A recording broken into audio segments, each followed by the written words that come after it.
இன்னைக்கு மின்சார வாரியத்தில் உதவி பொறியாளர் அதாவது 700 பேருக்கு ஒரே அடியாக இன்னைக்கு ஒரே ஷாட்ல இன்னைக்கு 700 பேருக்கு அவங்களுக்கு ப்ரொமோஷன் கொடுக்கப்பட்டது.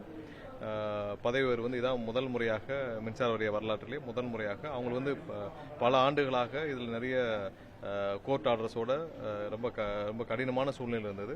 அதனால தான் இன்னைக்கு ஒரு ஒட்டுமொத்த முடிவாக கடந்த 2 மாதங்களாக அவர்களுக்கு பல கட்ட பேச்சுவார்த்தை முடித்து இன்னைக்கு ஒரே நிலையாக ஒரே ஷாட்ல நம்ம 700 உதவி பொறியாளர்களுக்கு நமக்கு ப்ரொமோஷன் கொடுத்துருக்கோம். கண்டிப்பாக இது மின்சார வாரியத்தில் ஊழியர்களுக்கு கிடைக்க வேண்டிய அங்கீகாரம் நேரடியாக வர வேண்டிய நேரத்தில் முதல்வருடைய உத்தரவின் பேரில் கொடுக்கப்பட்டுள்ளது. இன்னைக்கு எதிர்கட்சி தலைவர் அவர்கள் கைது செய்யப்பட்டிருக்காங்க. கைது செய்யப்பட்டது அரசியல் பழிவாங்கும் எண்ணம். நாளைக்கு சட்டப்பேரவை கூட்டத்தொடர் போது இன்னைக்கு கைது செய்யப்பட்டிருக்காங்க அப்படின்னு சொல்லி இல்ல நீங்க எல்லாம் பார்த்திருப்பீங்க எதனால காவல்துறை இந்த நடவடிக்கை எடுத்திருக்காங்கன்னு சொல்லிட்டு. பெண்கள் குறித்து ஆபாசமாகவும் அவதூறாகவும் நீங்க இந்த மாதிரி பேசிட்டு இருந்தா எத்தனை பேர் இதை பார்த்து கொண்டுருவாங்க? நீங்க சாதாரண ஒரு நபராக கடந்து செல்ல முடியாது.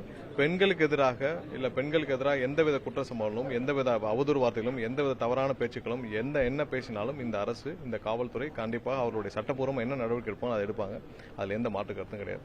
ஏன்னா இவர் திரும்ப உதயநிதிட்ட இதே தான் சொல்லிட்டு இருக்கோம். அவர் காவேரி விஷயத்துல அவருக்கு மேகதாது விஷயம் எதுவும் தெரியலன்னா தெரியாத விஷயத்தை போய் அங்க போய் பேசுறதுக்காக அவர் போய் தேவையில்லாத விஷயங்களை அங்க போய் பேசிட்டு வந்திருக்காரு. அவர் பேசிய விஷயங்கள் எல்லாரும் பார்த்திருப்பாங்க.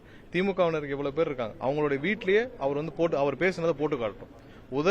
உதயநிதி பேசினதை எல்லா வீடுகள்லயும் எல்லாரும் அவங்க திமுகவினர் போட்டு காட்டட்டும். அவங்க வீட்டில் இருக்கவங்க எல்லாரும் போட்டு காட்டும். உதயநிதி பேசினதுல ஏதாவது ஒரு வார்த்தை ஏற்புடையதா இருக்கான்னு சொல்லிட்டு இவ்வளவு கீழ்த்தரமா கேவலமா பேச வேண்டிய அவசியம் என்ன இருக்கு உதயநிதிக்கு? நீங்க போனது காவிரி விஷயத்தை பத்தி பேசுறதுக்கும் மேகதாது பத்தி பேசுறதுக்கும் அதே சம்பந்தமா உங்களுக்கு தெரியலன்னா தெரிஞ்சதை மட்டும் பேசிட்டு இல்ல அங்க என்ன பேப்பர்ல கொடுக்க அதை வாசிட்டு வரணும் தானே.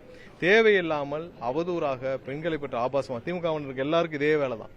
ஏதாவது உள்ளனா ஒரு தனிப்பட்ட முறையில் பெண்களை பற்றி ஆபாசமா பேசுவது அவதூறாக பேசுவது இதை எந்த காலத்திலும் இந்த அரசு கண்டிப்பாக ஏற்றுக்கொள்ளாது. காவல்துறைக்கு அவங்களுக்கு என்ன கம்ப்ளைண்ட் வந்திருக்கோ அது பூர்வம் நடவடிக்கை எடுப்பார்கள்.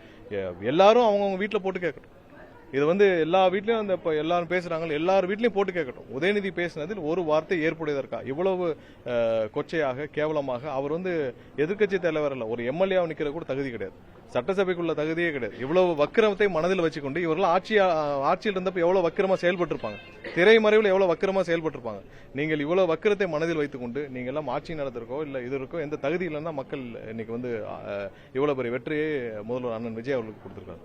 எந்த வகையிலும் உங்களுக்கு சட்டசபைக்குள்ள எதிர்கட்சி தலைவர்ல சட்டசபைக்குள்ள வர்றது கூட தகுதி கிடையாது. ஒரு பெண்களை பற்றி இவ்வளவு வக்கிரத்தை மனதில் வச்சுக்கிட்டு நீங்கள் தயவு செஞ்சு இந்த மாதிரி எல்லாம் வேலையெல்லாம் செய்யாம உங்களுக்கு இந்த மாதிரி பொது வாழ்க்கையில ஈடுபடுறதுக்கு எந்த தகுதியும் உதயநிதி கிடையாது.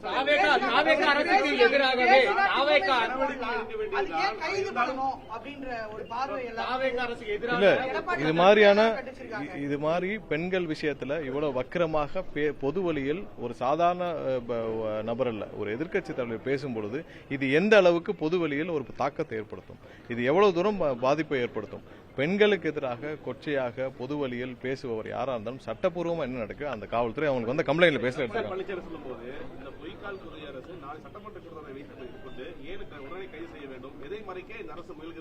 எதையும் மறைக்கிறதுக்கு இல்ல. நாளைக்கு பட்ஜெட் தாக்கல் செய்ய போது எதையும் மறைக்கிறதுக்கு இல்ல.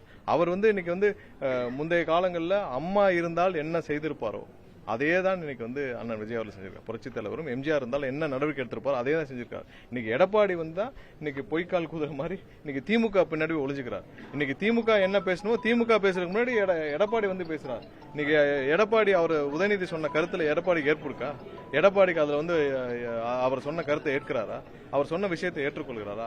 அம்மா இருந்தால் என்ன செய்வார்? இவ்வளவு கேவலமா அதிமுகவை யாராவது கொண்டு போய் இவ்வளவு படுகொலியில தள்ளிடுறதுன்னா ஒரு எடப்பாடியா தான் இருக்கும்.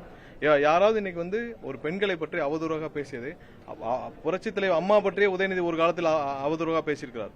அப்பயே எடப்பாடி அவருடைய கவர்மெண்ட் இருந்துச்சு, அவர் முதலமைச்சர், அப்பயே அவர் நடவடிக்கை எடுக்கல. அப்பயே அந்த டைம்ல ஒரு ட்வீட் போட்டாரு. அதே அவ்வளவு கொச்சையாக புரட்சியில் அம்மா பற்றி போட்டிருந்தார். அப்பயே அவங்களுடைய கவர்மெண்ட் இருந்தது. எடப்பாடி அவர்கள் எந்த நடவடிக்கை எடுக்கல, பேசாம வேடிக்கை பார்த்திருந்தார். அவருக்கு அவருடைய அரசாங்கத்தை அவருடைய பதவியை காப்பாற்றிக்கல தான் அன்னைக்கு இருந்து இப்போ வரைக்கும் போக்கஸ் பண்ணிருக்காரு. இன்னைக்காவது நேர்மையாக நியாயமாக சட்டப்பூர்வமாக பெண்களுக்கு எதிராக எந்த அவதூறும் எந்த செயலும் யார் ஈடுபட்டாலும் எந்த நபர் ஈடுபட்டாலும் யாராக இருந்தாலும் சட்டப்பூர்வமாக கடுமையான நடவடிக்கை எடுக்கப்படும். அதுல எந்த மாற்றம்